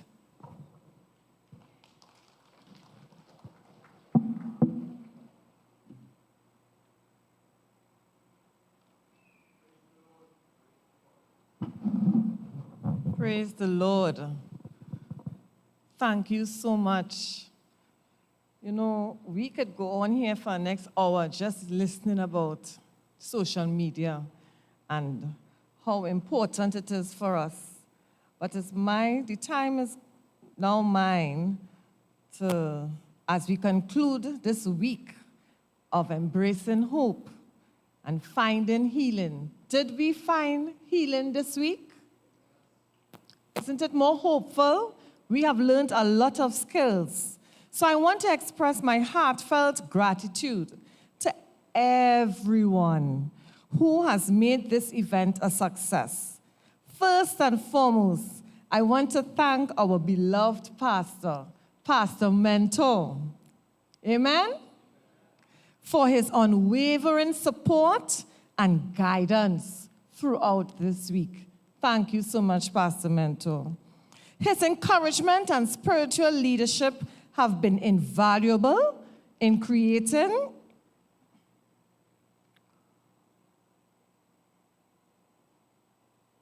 a safe and welcoming space for all of us. I also want to extend my sincere appreciation to our incredible presenters that we had this week. Psychiatrist Dr. Castillo, Pastor Renee St. Hill, Miss Usha Ramlakan. She's here with us. Let's give her a round of applause. Thank you so much. Miss Vicky Valley, Elder David Springer, thank you so much. And then Keiann, thank you again so much. You know, your expertise really, and your compassion, your personal stories have really touched our hearts and provided invaluable insights into mental health. A special thank you to our dedicated audiovisual team, Sheldon and Rhea. Let's give them a round of applause for their tireless work behind the scenes. Your efforts to ensure that our presentations were streamed seamlessly have allowed countless individuals to participate, even from afar. Special mention must be made to Sister Mercedes Parson, who was on our online moderator for the YouTube platform. Thank you so much, Sister Mercedes. She was there every night, welcoming everyone on YouTube. To our health team, I must personally thank Brother Damian Springer. Brethren, let's give him a round of applause. His hard work, he spearheadedly took on this challenge. His dedication, his organizing skills, you know, the way how he executed this mental health week. Brother Springer, you are an amazing human being. Your efforts made a significant impact on the lives of many. We cannot forget Sister Misha for creating all the flyers and promotional materials that was used for our Mental Health Week. As we move forward, let us continue to embrace hope, find healing, and support one another on this journey. And I cannot forget you, the congregation, the audience on YouTube. Without you, this would not have been possible. Your invaluable, contributions, your questions, they were numerous. Thank you so much. So as I can't forget the hospitality department. They also came up. They provided tokens for our speakers, and for this, we say thank you. So as we're about to close, I must ask our dear pastor if he could come up and say a few words and close with prayer. After we are with that, we have outside, just for you who are here, mental health brochures and literature, where you could see it on any topic on mothers, children, men, elderly, adolescent. Everything is out there for you at your disposal. And we have with us Sister Usha with her journals. She spoke about it. We have the opportunity to go and view them and purchase them. So thank you very much. Pastor? I'm so very thankful that we all came and stayed. That's very important. I just wish more people were here, but then also we're online, so hopefully there's a congregation out there that are benefiting from what is being said. I don't want to be redundant, but presenters, your job was well executed. We really, really appreciated it. A lot of what was said was so very important. And as I said this morning, I hope so very much that what was done here, that it would have touched at least one person. If what we did this week touched one person enough to provide them with the hope to continue living, then all of our efforts were worth it. That's how I feel about this. And I know that there are more than one, so I'm even more happy. One of the things that coming out of this, and all the questions that were asked, Elder Damien, I think I can't remember if I said it here. Yes, it was this morning, but I can't remember to whom. I see the need to do stuff like this within a retreat setting where we can spend time for longer periods, Friday evening, all day Sabbath, probably until midday on Sunday. That will cost an enormous amount of money. I'm telling you straight up, right up front. It will cost an enormous amount of money. But I'll tell you this, that if our church, and I'm going to use your words, can become a space where individuals can feel comfortable to be themselves and build a relationship with God, and then grow strong enough to share their witness with those. Listen, how did Ellen White say it? I'm going to paraphrase her. She said that the best witness, and I'm really bad at paraphrasing. I'm trying to remember her exact word. But it ended by saying a loving and lovable Christian. Brother Brumble, can you remember that quote? There's that quote. I think, let me not mess myself up any further. But basically what she was saying is that the best evidence of the saving power of Christ is the transformed life of a Christian who is willing to love and be loved. If we can get to the point, and I know that that point is reachable, when each and every person, young, old, male, female, in Arima can be evidence of the saving power of Jesus Christ, where we can be beacons of hope, where we can, on our job sites, in our schools, on our sports team, where we can be the go-to person when people feel depressed and hopeless, and there are too many of those people out there. And if that could be the results of programs and weeks like these, then it will be well worth the effort. You as members have the right to quality worship sessions and quality ministries. I had about 3 conversations after church today, and each of those conversations were cries for ministries that touch the heart and the needs of individuals. This is mental health. But I know there are others, young people, women.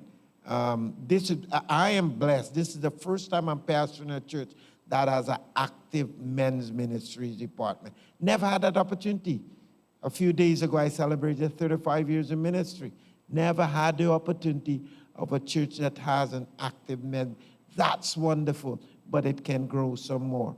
And the beauty of being a Seventh-day Adventist Christian is that the church is in the community, but the community needs to be part of the church. We're already in the community. We are. But my question has always been, is the community part of us? And that's where we will see ourselves as being relevant, meaningful, and all of the monies, however little, however much it is, Brother Lloyd, that it will be worth having and spending it. I really appreciated this, and the fact that we're all here says that that the rest of us did that too. Let us use this as a springboard, as a place of new beginnings, as a time of new beginnings, when we can stop seeing church as programs and more as ministries, because there are people out there who need to be ministered to. There are people in here who need to be ministered to. And every single time that we get an opportunity for personal growth, then that growth needs to be shared with someone who is coming along behind us or beside us. So thank you very much, everyone who was involved in this program. Thank you so very much for making it successful. Thank you, those online, for spending a lot more time beyond the Sabbath to still stay locked in. Those of you in church, God bless you. Have a wonderful week. Let's stand. And Demir, were you going to say something? Okay.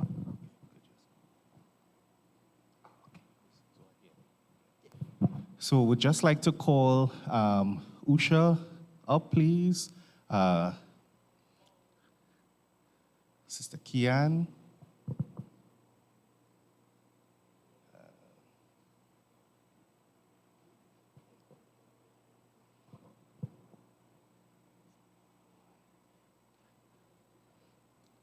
All right, Sister Keiann, if you could come up on behalf of the Health Department, we would just like to present you this small token of our deepest gratitude and appreciation.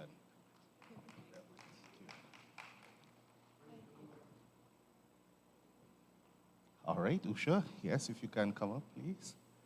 On behalf of the Arima Health Department, we have this token for you.